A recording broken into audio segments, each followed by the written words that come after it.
क्रिया की परिभाषा देखेंगे। जिन शब्दों से किसी काम का करना या होना सूचित होता है उसे क्रिया कहते हैं।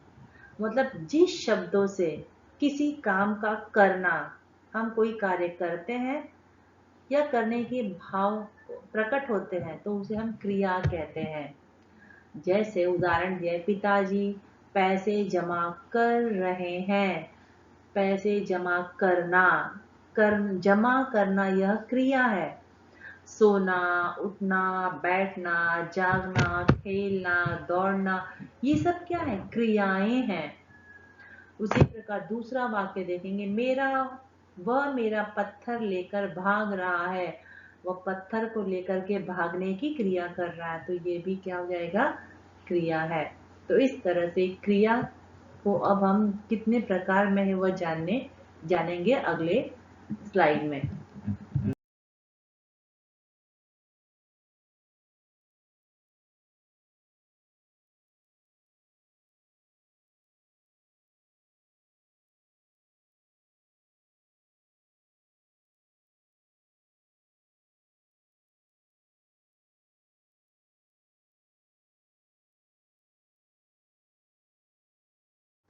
क्रिया के दो भेद हैं। पहला है सकर्मक और अकर्मक। सकर्मक का अर्थ होता है जिसमें कर्म होता है, कर्म के साथ, उसको हम कहते हैं सकर्मक। और अकर्मक अर्थात जिसमें कर्म नहीं होता है।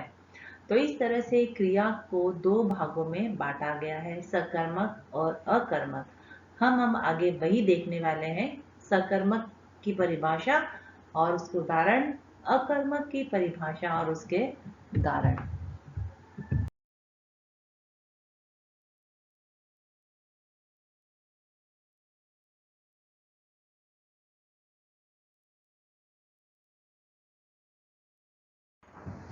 क्रिया के दो प्रकार है, सकर्मक और अकर्मक। तो पहला प्रकार है सकर्मक।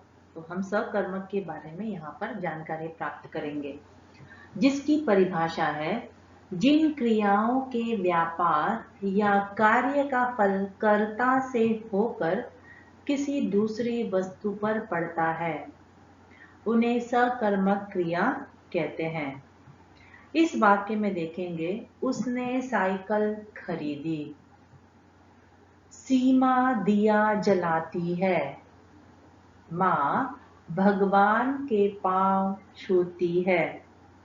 इन वाक्यों में खरीदी, जलाती है, छूती है, ये सकर्मक क्रियाएं हैं। अर्थात किसी वाक्य को पूरी तरह से स्पष्ट करने के लिए जहां पर कर्म की आवश्यकता होती है वह सकर्मक कहलाता है।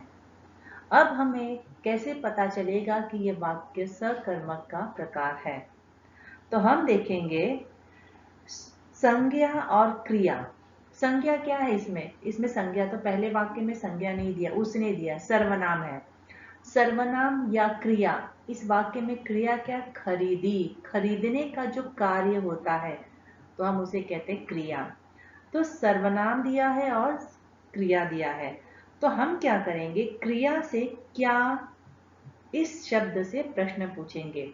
ओके, उसने क्या खरीदा? उसने क्या खरीदा? तो हमारा उत्तर क्या हो जाएगा? साइकिल। जब हमारा उत्तर आता है तो यह वाक्य सकर्मक का प्रकार कहलाता है। उसी प्रकार दूसरा देखेंगे, प्रश्न दिया है, वाक्य दिया है, सीमा दिया जलाती है। अब मैं प्रश्न पूछूंगी, सीमा क्या जलाती है? सीमा क्या जलाती है? तो उत्तर क्या आएगा? दिया जलाती है। जब उत्तर की प्राप्ति होती है तो वाक्य सकर्मक क्रिया का प्रकार कहलाता है। उसी प्रकार तीसरा वाक्य है, माँ भगवान के पांव छूती है। माँ किसके पांव छूती है? तो उत्तर हमारा आ जाता है भगवान के पांव। माँ भगवान के क्या छूती है? क्या से प्रश्न पूछना तो हमारा उत्तर आ जाता है पांव छूती है। तो यह भी किस प्रकार का वाक्य कहलाएगा? सकर्मक क्रिया का प्रकार कहलाता है। इस तरह से संज्ञा और क्रिया में क्या से प्रश्न पूछने पर जब हमें उत्तर की प्राप्ति होती है, उत्तर प्राप्त होता है, तब वह वाक्य का सकर्मक प्रकार कहलाता है।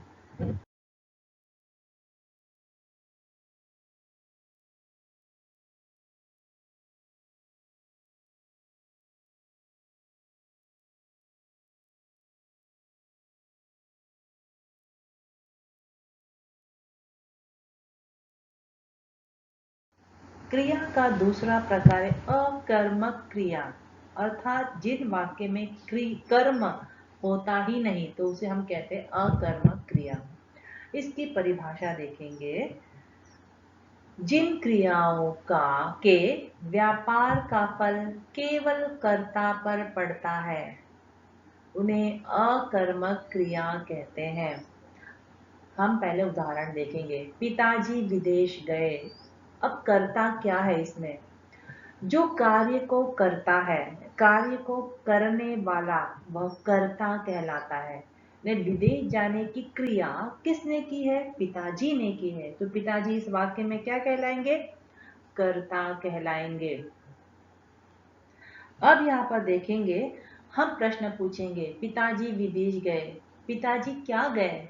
क्रिया से प्रश्न पूछने पर कोई उत्तर की प्राप्ति होती ही नहीं है। तो जब उत्तर की प्राप्ति नहीं होती तो वाक्य का कौन सा प्रकार कहलाएगा?